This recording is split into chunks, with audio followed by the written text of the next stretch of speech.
नमस्कार. National web मीडियाच्या स्पॉटलाईटमध्ये आपल्या सर्वांचं स्वागत आहे.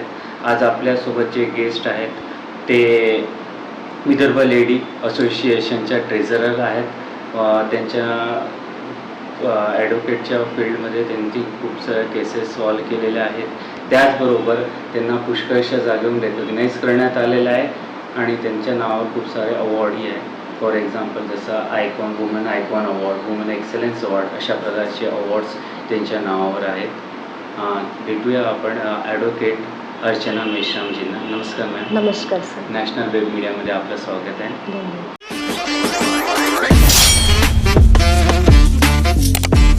मॅम, सगळ्यात पहिले आपल्याविषयी आपल्या कायद्याच्या प्रवासाबद्दल आम्हाला काहीतरी सांगा. सर, माझ्या घरी कोणाचीच इच्छा नव्हती की मी वकील बनावं. माझ्या आईची इच्छा होती की मी कुठेतरी DED BEd करून गव्हर्नमेंट सर्व्हिस करावी आणि टीचर बनावं. कारण माझ्या फॅमिली बॅकग्राऊंडमध्ये सर्व लोक टीचर आहेत आणि गव्हर्नमेंट सर्व्हिसवर आहेत. पण आई वडिलांनी माझ्या कुठल्याच बहीण भावांना कंपल्शन केलं नाही की तुम्ही हेच बनावं तेच बनावं.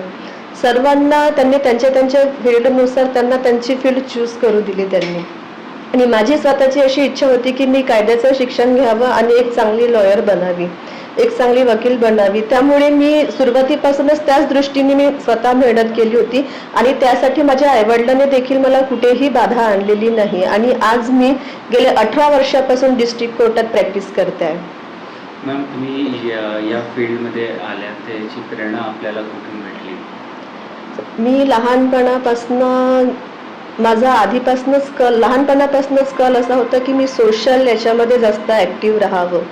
आणि बऱ्याच फील्ड आहेत ज्या आपल्या सोशल टचमध्ये असतात, पण माझी स्वतःची अशी इच्छा होती की मी कायद्याचं ज्ञान घेऊन मी लोकांना त्याबद्दल जागरूक करावं आणि त्या दृष्टीने आपण सोशल सेवा करावी, लोकांची सेवा करावी, अशी माझी इच्छा होती.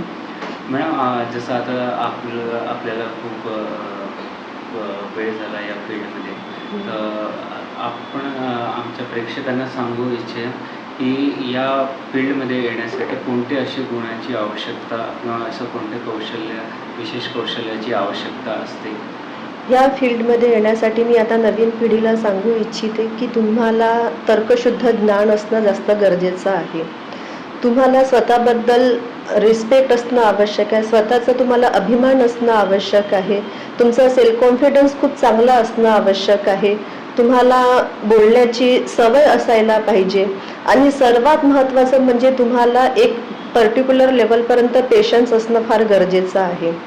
कारण की मी माझा अनुभव सांगते आहे की या फील्डमध्ये तुम्हाला सुरुवातीचे 5-6 वर्ष हे फार स्ट्रगलमध्ये संघर्ष करण्यात जातो. आणि ज्या व्यक्तीने ठरवलं की मला 2 वर्ष अजून हेच काम करायचं आहे, 2 वर्ष माझी तयारी आहे संघर्ष करायची, तर तो उत्तम वकील बनू शकतो. जर त्यांनी धीर सोडला, ह्या फील्डमध्ये जर त्यांनी धीर सोडला तर तो उत्कृष्ट वकील बनू शकत नाही. म्हणून मला असं वाटते की त्याला पेशन्स पाहिजे ह्या फील्डमध्ये यायसाठी. नाही, बरोबर आहे मॅडम. आणि असा जसं आता तुम्ही ॲडव्होकेट आहात, खूप साऱ्या केसेस तुम्ही हाताळता.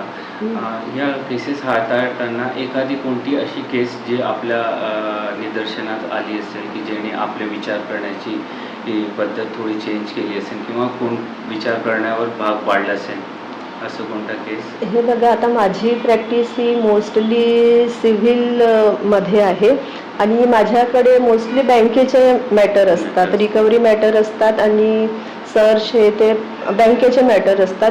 त्या एवढ्या आपल्या लाईफला कलाटणी देत नाही, त्या सर्वसामान्य असतात. लोन घेतात लोक, चुकवत नाही, त्याबद्दल बँक रिकव्हरीची सूट फाईल करायला लावतो, ती एक साधारण गोष्ट झाली. पण मी फॅमिली मॅटर्स पण करते आणि फॅमिली मॅटर्स हे असे असतात की हे प्रत्येकाच्या आयुष्याला कलाटणी देणारे राहतात. मी माझा अनुभव म्हणजे मी फॅमिली मॅटर्स बद्दलच सांगणार आहे की ह्या गोष्टी ज्या आहेत, ही महिला असो की पुरुष असो, ह्या दोघांच्याही आयुष्याला कलाटणी देणारं ठरतं आणि त्याच्यामध्ये त्यांचं लहान मूल देखील त्याच्या देखील आयुष्याला कलाटणी देणारं ठरते. ती माझ्याकडे एक मॅटर असं होतं की नागपूरच्या बाहेरचं मॅटर आहे ते.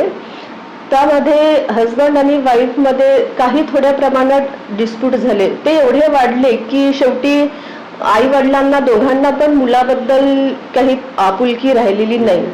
आणि फॅमिली मॅटर्स मोस्टली असं असतात की इगो प्रॉब्लेम असतो त्यांना, तेव्हाच फॅमिली मॅटर कोर्टापर्यंत येतात.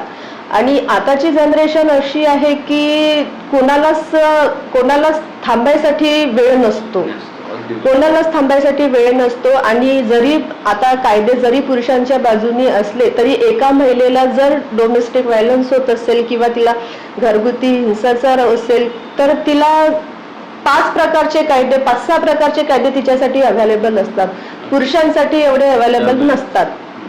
मला असं वाटते की कायद्याचं यूज आपण करायला हवा, त्याचा मिसयूज करायला नको.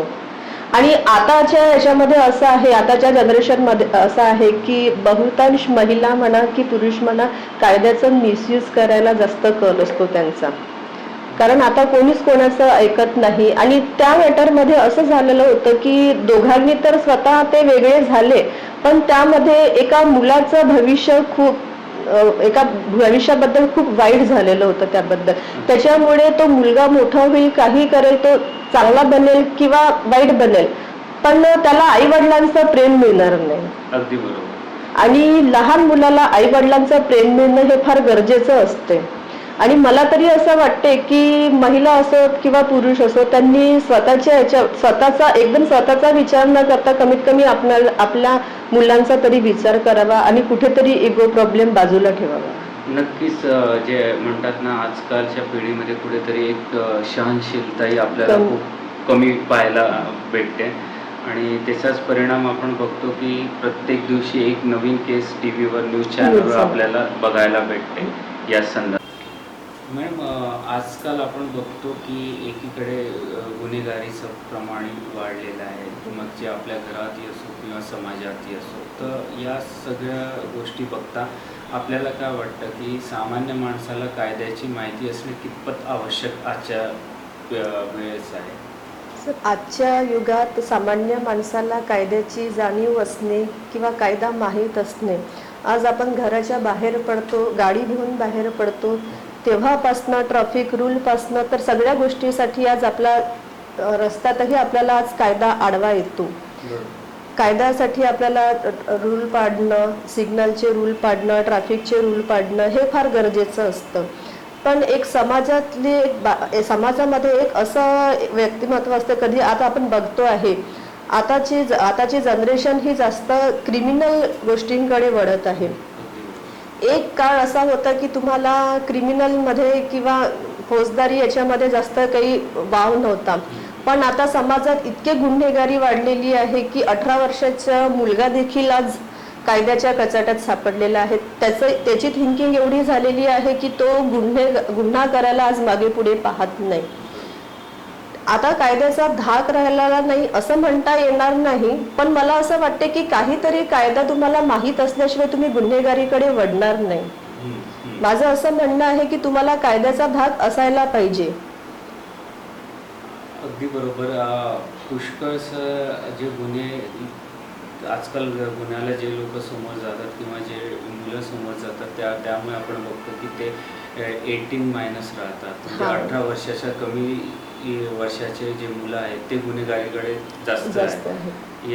त्याचाच प्रभाव की त्यांना कायद्याची तेवढी जाणीव आहे नाही, त्यामुळे कदाचित ते एक प्रमाण आपल्याला जास्त बघायला भेटतं. ते आपल्याला असं म्हणता येईल की त्यांना आता कायद्याचा धाक तेवढा राहिलेला नाहीये. अगदी बरोबर. कायद्याचा धाक त्यांना राहिलेला नाहीये, पण मी म्हणते की कायद्याची जाणीव, कायद्याचा धाक हा प्रत्येक महिलेला, पुरुषांना, मुलांना असायलाच पाहिजे. आपण याच प्रश्नाला मी थोडं समोर घेऊन जातो की आपल्या जे आपले कायदे आहेत त्याच्यामध्ये काही सुधारणा होणं आवश्यक आहे की जे कायदे आहेत ते परफेक्ट आहे की आता म्हणजे आपल्या कायदे जे आहेत, आता जे कायदे आहेत ते सगळ्यांच्या सुरक्षितेच्या दृष्टीने अगदी योग्य आहेत. काही कायद्यात सुधारणा करण्याची गरज होती तर त्या सुधारणा आता झालेल्या आहेत. ते पुरुषांचे असो की महिलांचे असो की अजून कोणाचे असो, सगळ्या कायद्यांमध्ये आता सुधारणा झालेली आहे. जेवढी आपल्याला आवश्यकता आहे तेवढी झालेली आहे सुधारणा. पण ते कसं कधी कधी असं घडतं की कायद्याला तोडून मोडून समोर प्रेझेंट केलं जातं. ती गोष्ट आता व्हायला नको. बरोबर. त्यामुळे कसं कायदा आपल्याला न्याय मिळायला उशीर होऊन जातो, त्यामुळे लोकांचा अविश्वास होतो. त्या गोष्टी आता नको घडायला.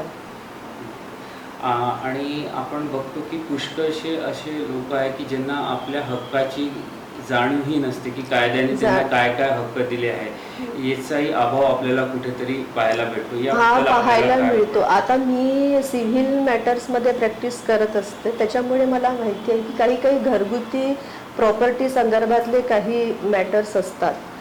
तर जुन्या काळात लोक असे करायचे की प्रॉपर्टी घेऊन ठेवायचे, विल करून ठेवायचे, काही लिहून ठेवायचे, पण ते प्रॉपर्टी खरंच आपली आहे का याची ते शहानिशा करायचे नाही. यामुळे त्यांच्या पुढच्या पिढीला त्रास होतो. बरोबर. त्यांनी विल करून ठेवलेली आहे, मुलांच्या नावाने विल केलेली आहे, मुलींच्या नावाने विल केलेली आहे, पण ते डॉक्युमेंटच जर आपल्या नावावर प्रॉपरली नसतील तर त्याचा फायदा आपल्या पुढच्या पिढीला मिळणार नाही. म्हणजे त्यांच्या मेहनतीला, त्यांच्या पैशाला कुठेच काही अर्थ उरत नाही. त्याच्यामुळे मी सिव्हिल प्रॅक्टिशनर असल्यामुळे मी असं सजेस्ट करेल की कोणी कुठेही प्रॉपर्टी घेत असतो, इन्व्हेस्टमेंट करत असतो, बँकेत कुठे त्यांची ठेवी असते, कुठे काही असते, तर त्याबद्दलचं प्रॉपरली आपल्या पिढीला त्यांनी मार्गदर्शन करायला पाहिजे. बिलकुल. याची जाणीव या संदर्भात असणारा कायद्याची जाणीव त्यांना नक्कीच असायला हवी. अजून एक की आपण जसं आता महिला आणि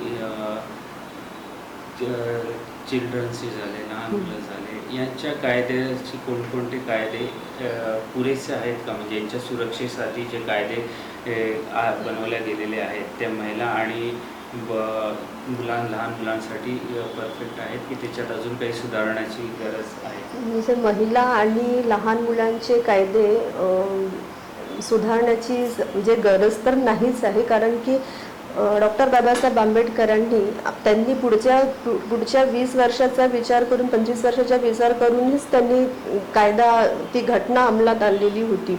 आणि जी पिढीनुसार किंवा वेळेनुसार ज्या कायद्यांमध्ये सुधारणा करण्याची आवश्यकता होती त्या सुधारणा करण्यात आलेल्या आहेत. त्याच्यामुळे आताचे कायदे हे महिलांसाठी आणि लहान मुलांसाठी हे पुरेसे आहेत. मॅडम, आता जे विद्यार्थी अवस्थेत आहेत, जे लॉ करू इच्छितात, त्यांना आपण काय सल्ला द्याल या क्षेत्रात येण्यासाठी, की त्यांनी हे परफेक्ट वेळ आहे या क्षेत्रात येण्यासाठी, किंवा त्यांना किती करिअर अपॉर्च्युनिटी या क्षेत्रात आहे? सर, एक जुन्या काळामध्ये या क्षेत्रात, कायद्याच्या क्षेत्रात येण्यासाठी एक पर्टिक्युलर फील्ड, फक्त पर्टिक्युलर एक डायरेक्शन होती यासाठी, लिटिगेशनमध्ये किंवा डॉक्युमेंटेशनमध्ये. पण आता परिस्थिती बदललेली आहे. आता तुम्हाला मल्टीनॅशनल कंपनीमध्ये पण तुम्हाला इथे स्कोप आहे कायद्याला, तुम्हाला अजून बँकेत स्कोप आहे. तुम्ही आता जनरली असं असते की पुरुष कॅन्डिडेट जो असतो तो मोस्टली क्रिमिनल प्रॅक्टिसला जातो आणि डॉक्युमेंटेशनला पॅरालिगल म्हणून संबोधलं जाते, तर पॅरालिगलमध्ये जातात ते.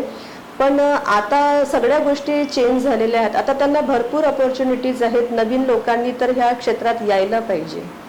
आधी 35-40 वर्षापूर्वी महिला देखील ह्या क्षेत्रात येत नव्हत्या, पण आता महिला देखील, आज आम्ही कमीत कमी 2000 महिला प्रॅक्टिसमध्ये आहोत.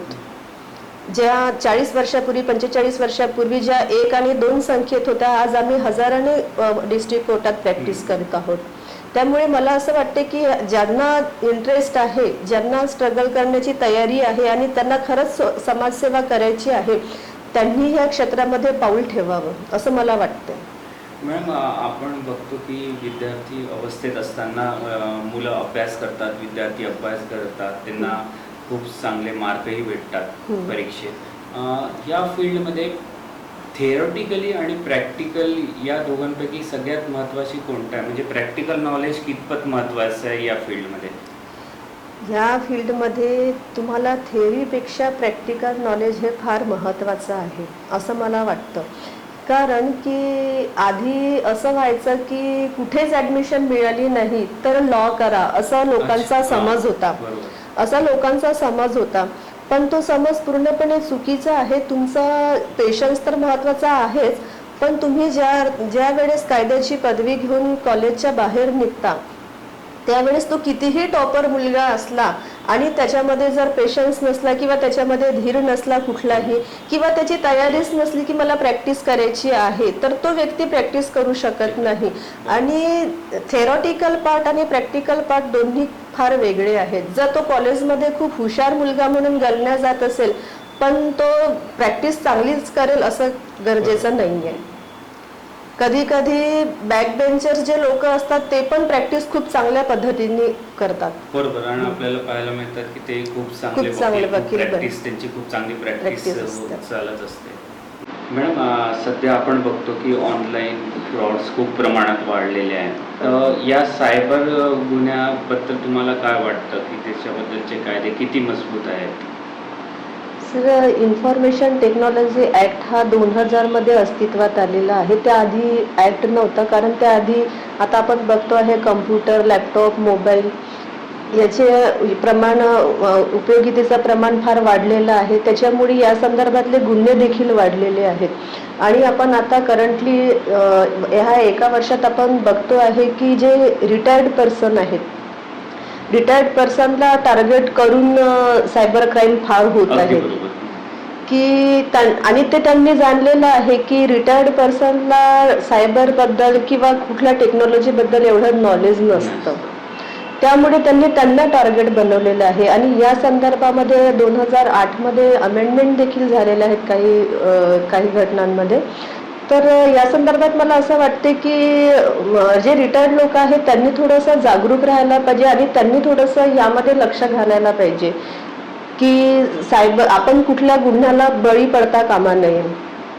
कारण की ही जी टेक्नॉलॉजी आहे यामध्ये जर गुन्हा घडला तर यामध्ये आपल्याला लपायला कुठेच स्कोप उरत नाही.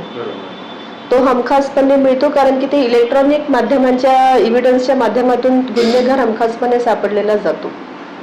आपण बघतो की एकीकडे जसं आता फक्त इलेक्शनचं पुरतंच मर्यादित नाही, पण अशा फेक न्यूज, ऑनलाईन प्रमोशन आणि मग त्या न्यूज थ्रू फसवणूक लोकांची करणं, एकीकडे ट्रेंड सेट करणं आणि त्या ट्रेंडमुळे लोकांची फसवणूक करणं. तर याच्यावर कुठेतरी आळा घालण्यासाठी कायदा कितपत आपल्याकडे मजबूत आहे की जसं फेक न्यूज वगैरे याच्या संदर्भात की ते याला नक्कीच कंट्रोल करू शकेल? हे बघा, आपण इलेक्शन पिरियडमध्ये बऱ्याच फेक न्यूज बघतो. इव्हन काही वर्षापूर्वी लॉकडाऊन लागलं होतं, त्या पिरियडमध्ये देखील भरपूर फेक न्यूज झालेल्या होत्या. तर आता सोशल मीडिया आहे, इंस्टाग्राम आहे, फेसबुकवरती आहे, काही न्यूज म्हणजे अशा दाखवतात की त्यांना कुठेच काही तथ्य नसतं. अशा साईटवरती आळा घालायला पाहिजे असं मला देखील वाटते. तर त्या अनुषंगाने इन्फॉर्मेशन टेक्नॉलॉजी ॲक्टमध्ये काही बदल सुचवलेले आहेत. तर त्यानुसार म्हणजे काही इंस्टाग्रामवरच्या न्यूज किंवा FB वरच्या न्यूज ज्या काही आहेत त्या सरळ त्यांचं जे डिपार्टमेंट असते, IT डिपार्टमेंट असते, त्यांनी त्या लक्षात घेऊन त्यांनी सरळ त्या साईट ब्लॉक करायला पाहिजे. अगदी बरोबर. जेणेकरून सर्वसामान्य लोक त्या गोष्टीसाठी अफेक्ट होणार नाही.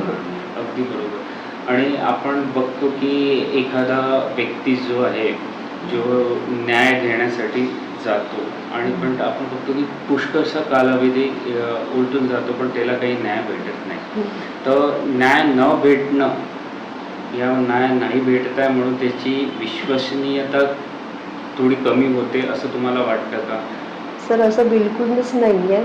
कारण की आपला कायदा म्हणतो की कुठल्याही निर्दोषला शिक्षा व्हायला नको.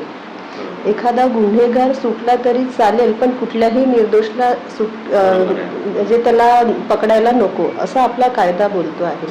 आता कायदा हा दोघांनाही, दोन्ही बाजूंना ऐकण्याची संधी देतो. प्रत्येकाला आपली बाजू मांडण्याचा अधिकार असतो, मग तो गुन्हेगार असो की तो दुसरा अपोजिट साईडचा जो निर्दोष असो. पण कायदा दोघांनाही समान संधी देतो. त्यामुळे जो निर्दोष असतो त्याला असं वाटते की नाही, मी इतका वेळ कोर्टात, माझी केस इतक्या वेळपासून सुरू आहे, इतक्या वर्षापासून सुरू आहे, मला न्याय मिळत नाही. पण त्यांनी हे लक्षात घ्यायला पाहिजे की माझ्याप्रमाणेच दुसरा पण जो आहे, कधी कधी असं असते की तो समोरचाही व्यक्ती विनाकारण त्यामध्ये गोवला गेलेला असतो. त्याच्यामुळे कायदा हा दोघांनाही समान संधी देत असतो आणि त्याच्यानंतर कोर्ट हे डॉक्युमेंटरी एव्हिडन्स, इलेक्ट्रॉनिक एव्हिडन्स आणि बाकीच्या ज्या गोष्टी असतात जे त्यांना प्रूफ पाहिजे असते त्या सगळ्या गोष्टींचा विचार करूनच ते गुन्हेगाराला शिक्षा देतात. ह्या सर्व गोष्टींमध्ये थोडा वेळ लागतो पण न्याय मिळतो. आपल्या आयुष्यातल्या आतापर्यंत जे जितके आपण केसेस लढल्या त्यापैकी सर्वात कठीण अशी केस कोणती आपल्याला वाटते? सर, माझ्या आयुष्यात सर्वात कठीण केस म्हणजे मी तुम्हाला फॅमिली मॅटरबद्दलच सांगेल. कारण की फॅमिली मॅटर हे असं असते की वकील जरी असला तरी त्याचे इमोशन्स तिथे जुळलेले असतात. अगदी बरोबर. माझा जो पक्षकार असेल तो मे बी बरोबरही असेल किंवा चुकीचाही असेल. आपण चुकीचाही असलं तरी आपण त्याला सोबत असतोच. पण ह्यामध्ये कसं असते की ह्यामध्ये एकासोबत 3 मुलं, 2 असतील, 3 असतील, 1 असेल, त्यांच्यासोबत अजून 3-4 लाईफ जुळलेल्या असतात. आता आम्ही फॅमिली मॅटर जे एक होतं माझ्याकडे फॅमिली मॅटर होतं. मुलगी खूप चांगल्या घरची होती ती, म्हणजे फॅमिली बॅकग्राऊंड वगैरे खूप चांगलं होतं. तर तिला तिच्या मिस्टरांना सगळं सेटल व्हायसाठी तिच्या घरच्या लोकांनी सर्वांनी मदत केलेली होती. त्याला समोर जायसाठी. मुलीलाही केली आणि जावयालाही केली. पण त्यांना एक मुलगा होता. तर तिचं म्हणणं असं होतं की तिला एक स्त्रीला जर एकदा लग्न झालं की तिला आपला नवरा, आपलं मूल यांच्यापुरतंच तिचं लाईफ मर्यादित असते. आणि कधी कधी कसं असते, मुलगी चांगल्या घरची असली तर तिला लग्न झाल्यानंतर जर सराउंडिंग थोडं आपल्यापेक्षा डाऊन मिळालं तर तिला ॲडजस्ट करायला त्रास जातो. पण आता असं आहे की तुम्ही खेड्यावरची पण मुलगी आणली तरी पण ती ॲडजस्टमेंट करत नाही. ही रियालिटी आहे. कधी कधी खूप चांगल्या फॅमिली बॅकग्राऊंडची मुलगी ॲडजस्टमेंट करायला तयार असते. आणि त्या मॅटरमध्ये असं होतं की मुलगी सगळ्याच गोष्टी ॲडजस्टमेंट करत होती. आई वडिलांचा आधार घेऊन, बहीण भावांचा आधार घेऊन, नवऱ्याचा आधार घेऊन, सासू सासऱ्यांचा आधार घेऊन, सर्वांचा आधार घेऊन ती आपलं संसार हे करत होती. तिला नवरा वारंवार तिला म्हणजे डोमेस्टिक व्हायलन्स होता तिच्या घरामध्ये. नवरा तिला वारंवार डिवोर्सची धमकी द्यायचा. तिला आर्थिक तिच्याकडे हिंसाचार होता. आर्थिक हिंसाचार तिचा व्हायचा की तुझ्या अकाउंटपासनं, तुझ्या सगळ्या गोष्टीपासनं सगळं मी हँडल करणार. आणि एवढं सगळं केल्यानंतर ती सगळं सहन फक्त आपल्या संसारासाठी करत राहिली. आणि त्यावेळेस मी मुलाकडं नव्हती आणि ती मुलगी होती. मी केस घेतली. माझा पक्षकार मला प्रिय होता. पण जेव्हा आम्ही ते मॅटर काउन्सिलिंगसाठी पाठवलं, मिडिएशनसाठी पाठवलं, त्यात मला खरं कळलं की नाही, कुठेतरी आपला पक्षकार चुकतो आहे.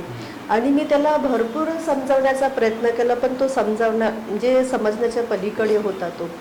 तो असा म्हणजे त्याला मुलाच्या लाईफबद्दलही काहीच नव्हतं, कुठलीच चिंता नव्हती त्याला. त्यावेळेस मला त्याचं केस म्हणजे पुढे न्यायसाठी मला इतकं डिफिकल्ट गेलं की म्हणजे मला असं वाटायचं की याचं मॅटर याला वापस करून द्यायचं आणि आपण चुपचाप बसायचं. आपण कोणाच्या संसाराला कारणीभूत ठरायचं नाही, असं हे होतं. आणि माझं सुरुवातीपासून प्रॅक्टिसमध्ये असं आहे की मला पैसा महत्त्वाचा नाही आहे.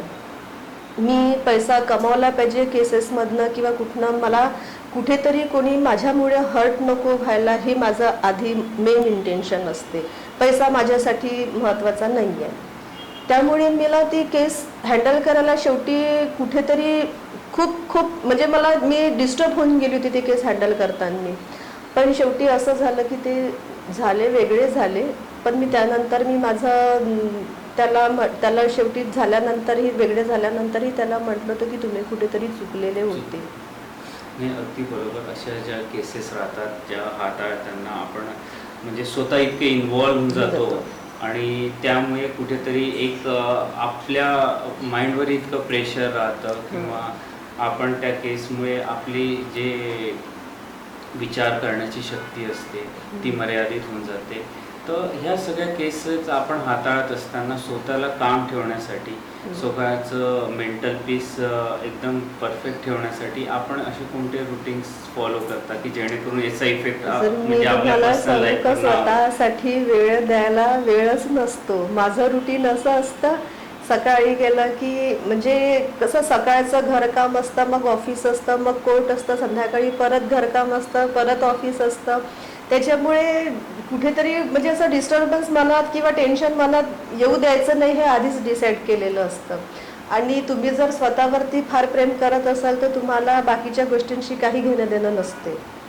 म्हणजे नक्कीच असा एखादा मेसेज जो तुम्ही आमच्या ऑडियन्सला देऊ इच्छिता की स्वतःला काम ठेवण्यासाठी कोणत्या अशा दोनही एक्सरसाइज त्यांनी केल्या तर नक्कीच त्यांनाही फायदा होईल. बघा, सगळ्यात महत्त्वाची गोष्ट म्हणजे मी असं म्हणेल की मेडिटेशन करणं हे फार गरजेचं असतं. तुम्ही स्वतःसाठी वेळ काढून कमीत कमी 15 मिनटं तरी शांत राहून डोळे बंद करून स्वतःचा विचार करा की स्वतःवरती मी किती समाजासाठी इम्पॉर्टंट आहे, मी किती समाजाशी माझं काय घेणं आहे आणि काय देणं आहे, ह्या गोष्टींचा विचार करून तुम्ही 15 मिनटं मेडिटेशन करा. किंवा काही तुम्हाला जर वाटत असेल तर वॉकिंग करा, एक्सरसाइज करा, त्यामुळे तुम्हाला खूप रिलीफ मिळतं असं मला वाटतं. अगदी बरोबर. ते म्हणतात ना की एक प्रत्येक व्यक्तीला एक जाणीव असणं आवश्यक आहे की ते समाजाचं तो काहीतरी देणं लागतं. लागतं. नक्कीच तुम्ही हे जे कार्य करता आहात, म्हणजे इतक्या केसेस तुम्ही आतापर्यंत हाताळल्या आहेत, त्याच्यात नक्की समाजालाही त्याची हेल्प होत आहे किंवा समाजालाही कुठेतरी सुधारणा होत आहे. हे करत असताना आम्ही बघितलं की तुम्हाला वुमन आयकॉन अवॉर्डनी तुम्हाला भेटलेला, रिसेंटली वुमन एक्सलन्स अवॉर्ड भेटलेला. त्याबद्दल त्या अचिव्हमेंटबद्दल आम्हाला काही सांगा. सर, ते अचिव्हमेंट म्हणजे मला रेकग्नाईज केलं गेलं आहे ते मी माझं भाग्य समजते. पण सर, मला वाटतं की अवॉर्ड वगैरे भेटण्यापेक्षा मी माझ्या पर्सनल व्ह्यूने असं सांगते की तुम्ही कुठेतरी लक्षात ठेवा की माझं आता समाजासाठी माझं काहीतरी घेणं देणं आहे. बाकी आताची पिढी अशी आहे की त्यांना म्हणजे पर्सनल, त्यांचा प्रत्येक गोष्टीमध्ये पर्सनल एक हेतू असतो. त्यांना मी म्हणजे मीच राहते, बाकीच्या गोष्टींशी काही घेणं देणं नसते. समाजाशी पण त्यांचं काही घेणं देणं नसते. काही लोक असतात की जे खरंच समाजप्रिय असतात, पण काही लोक नसतात. मी त्यांना एक सांगू इच्छिते की कुठेतरी मनात लक्षात ठेवा की आपल्याला समाजासाठी काहीतरी करणं आहे. आपल्याला एकदा लाईफ मिळालेली आहे आणि एकदा लाईफ ही स्वतःसाठी पण जगा आणि काही अंश दुसऱ्यासाठी पण तुम्ही जगा. नक्की, अगदी बरोबर. त्याचमुळे जसं आता तुम्ही जे कार्य करत आहात, तुम्हाला पुष्कळशा संस्थाकडनं रेकग्नाइजही केलं, अवॉर्डही भेटले. हे बघून आमच्या प्रेक्षकांनाही कुठे ना कुठे एक प्रेरणा भेटेल, मोटिवेशन भेटेल आणि जे या फील्डमध्ये आता सध्या विद्यार्थी अवस्थेत आहेत, नक्कीच त्यांना पण तुमचं मार्गदर्शन नक्कीच फायदेमंद राहीलच. एक प्रश्न असा होता मॅडम की तुमच्या विचारामध्ये न्याय हा काय आहे? न्याय म्हणजे काय? कोणाला व्यक्तीला न्याय भेटतो म्हणजे काय भेटतं त्याला? म्हणजे माझ्या मते न्याय भेटणं आणि त्यामध्ये असं असतं की कुठलीही एक गोष्ट घडते जेव्हा आता आपण बघतो आहे की आपले पर्सनल राईट्स काही अफेक्ट होतात किंवा काही आपल्याला असं वाटते की कुठेतरी आपण बरोबर आहे आणि आपल्या मनाप्रमाणे काही गोष्टी घडत नाही आहेत आणि कुठेच आपली चूक नाही आहे. आता कुठले प्रॉपर्टी संदर्भातला मॅटर म्हणा की फॅमिली संदर्भातला मॅटर म्हणा किंवा कुठेही म्हणा, जर त्याचा पर्सनल राईट जर कुठे अफेक्ट झालेला असेल आणि त्यांनी जर कायद्याचा आधार घेऊन जो कोर्टात गेलेला असेल आणि त्याबद्दल आपण किती दोषी आहो आणि आपण किती निर्दोष आहो हे आपल्याला स्वतःला माहिती असते. त्यामुळे त्याला असं वाटते की माझं कुठे चुकलेलं नाही आहे, तर मला कोर्टात जाऊन न्याय मिळेलच आणि त्या आशेवर तो कोर्टात जातो आणि त्याला न्याय मिळतो. आणि ज्या व्यक्तीला न्याय मिळतो कोर्टात आणि तो बाहेर पडतो तेव्हा त्याच्या मनातला जो आनंद असतो तो अगदी वाखाणण्यासारखा असतो. बरोबर, नक्कीच. आपण आपल्या नेक्स्ट सेगमेंटला बोलूया मॅडम. आपण एक रॅपिड फायर तुमच्यासोबत. सगळ्यात पहिले कोर्ट की ऑफिस स्वतःचं? ऑफिस. लिहिणं की वाचणं? लिहिणं. आणि सिव्हिल मॅटर की फॅमिली मॅटर? Family matter. आणि थँक्यू सो मच मॅडम, तुम्ही नॅशनल वेब मीडियाची जोडल्या आमच्या स्पॉटलाईट सिरीज सोबत, आणि नक्कीच आमच्या ऑडियन्सला तुम्ही इतक्या छान प्रकारे गायडन्स दिला, कायद्याचं महत्त्व सांगितलं, त्यांच्या कायद्याच्या हक्काबद्दलची माहिती त्यांना दिली. नक्कीच आमच्या प्रेक्षकांसाठी ते खूप महत्त्वाचं आहे. आणि दुसरीकडे तुम्ही विद्यार्थी अवस्थेत असणारे जे आता लॉ स्टुडंट करत आहेत त्यांना एका प्रकारे मार्गदर्शन केलं. नक्कीच त्यांना या सगळ्यांचा फायदा होईल आणि आपले अचिव्हमेंट्स, आपले कार्य बघून नक्कीच त्यांनाही कुठेतरी मोटिवेशन आणि प्रेरणा भेटेल हीच अपेक्षा. आणि तुम्ही जे कार्य करत आहात असंच निरंतर करत राहो ही नॅशनल वेब मीडियाकडनं आशा. आणि तुम्हाला खूप खूप शुभेच्छा तुमच्या धन्यवाद सर. समोरच्या प्रवासासाठी. Thank you so much. धन्यवाद.